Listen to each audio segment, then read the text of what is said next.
আজ রবিবার 30শে শ্রাবণ 2026 সালের 16ই আগস্ট। মকর রাশি, মকর লগ্ন, ক্যাপ্রিকন সাইনের জাতক জাতিকাদের আজকের দিনটি কিন্তু মধ্যম প্রকৃতির অতিবাহিত হবে।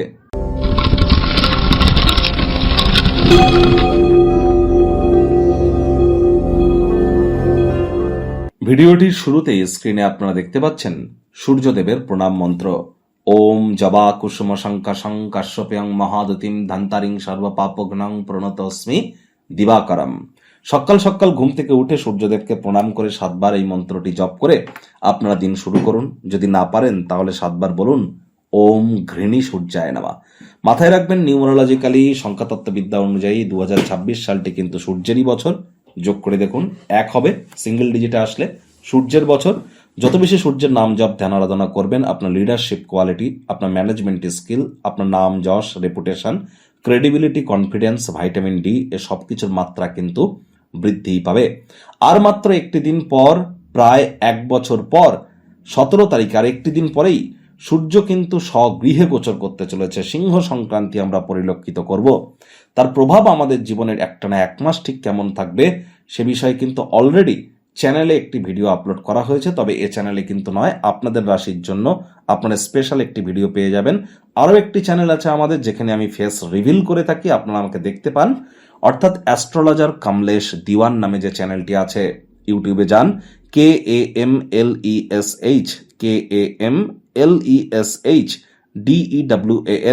অ্যাস্ট্রোলজার কামলেশ দিওয়ান নামে এই চ্যানেলটিতে আপনারা যান। সেখানে গেলে কিন্তু আপনারা অবশ্যই আপনারা সূর্যের সিংহ সংক্রান্তির বিষয়ে বিস্তারিত বিষয় সম্পর্কে আপনারা অবগত কিন্তু হতেই পারবেন।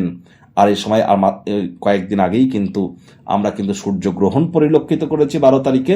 ইগো, অহংকারকে কিন্তু আমাদের প্রত্যেককেই কন্ট্রোলে রাখতে হবে। পিতার সেবা কিন্তু আমাদেরকে করে যেতে হবে। আজ ভুলেও ব্ল্যাক বা ব্লু কালারের ড্রেস পরিধান যেন করবেন না। ভাগ্য মিটার আজ আপনাদের বলছে 4 আউট অফ 10 ভাগ্য আপনাদের অনুকূলেই থাকবে। দেখুন, কোনো নেগেটিভ বা নেতিবাচক কথাবার্তা বলতে আমাদেরও কিন্তু ভালো লাগে না। তবে এই গ্রহ নক্ষত্রের হেরফের অনুযায়ী ইন জেনারেল ডেলি প্রেডিকশন আমরা প্রস্তুত করে থাকি। যাদের চন্দ্র রাশি মকর, এই গণনা তাদেরই কিন্তু অধিকাংশ ক্ষেত্রে খাটবে। আর যাদের মকর লগ্ন তাদের কিন্তু আংশিক খাটতে চলেছে। আজ কায়িক পরিশ্রম হলেও শরীর মনে সতেজতা এবং তরতাজাই আপনারা অনুভব করবেন। দীর্ঘদিনের পুরনো রোগশোক, অসুস্থতা থেকে আজ মুক্তি প্রাপ্তি করবার দিন, পরিত্রাণ প্রাপ্তি করবার দিন। আজ কাউকে খুশি করবার জন্য অতিরিক্ত অর্থের অপচয় যেন করবেন না। ব্যয়বহুল একটি দিন, খরচ কিন্তু বাড়তে চলেছে।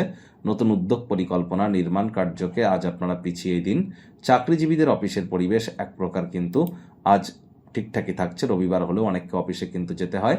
তবে চেষ্টা করুন সময়ের কাজ সময় করবার, কাঁধে থাকা অ্যাসাইনমেন্টগুলিকে ডেডলাইন আসার আগেই সম্পূর্ণ করবার। রাজনীতিবিদ যারা আছেন জনসংযোগ বৃদ্ধি করুন। শিক্ষার্থী বিদ্যার্থীদের পড়াশোনায় মনোযোগ আরও বৃদ্ধি করতে হবে উচ্চশিক্ষার জন্য। যারা বিদেশ যাত্রার কথা ভাবছিলেন, ভাগ্যদেবী আজ আপনাদের পক্ষে নেই। সন্তান সন্ততি থেকে থাকলে তাদের দিকে সজাগ দৃষ্টি বজায় রাখুন। হাউসওয়াইফ যারা আছেন গৃহের কর্ম সম্পূর্ণ করবার পরে নিজের মর্জিমাফিক ক্রিয়াকলাপ করুন। তা না হলে বাড়ির বয়োজ্যেষ্ঠদের কাছে বিরক্তির পাত্রী হতে পারেন। আজ নিজের শখ আহ্লাদ নিয়ে সময় কাটান। ছবি আঁকা, নাচ গান, নাটক, কবিতা আবৃত্তি বা গার্ডেনিং করার কাজ, এগুলি আপনারা করতেই পারেন। প্রেমিক প্রেমিকা, স্বামী স্ত্রী, ভালোবাসার মানুষের চরিত্র নিয়ে সন্দেহবাতিক হলেই কিন্তু মারাত্মক ক্ষতি। ডমিনেটিং নেচারের যেন হবেন না। পারিবারিক ক্ষেত্রে পারিবারিক দায়িত্বগুলি সঠিক সময়ের মধ্যে পালন করুন। তাদেরকে বোঝান আপনি তাদের ভালোবাসেন, কেয়ার করেন, পরোয়া করেন।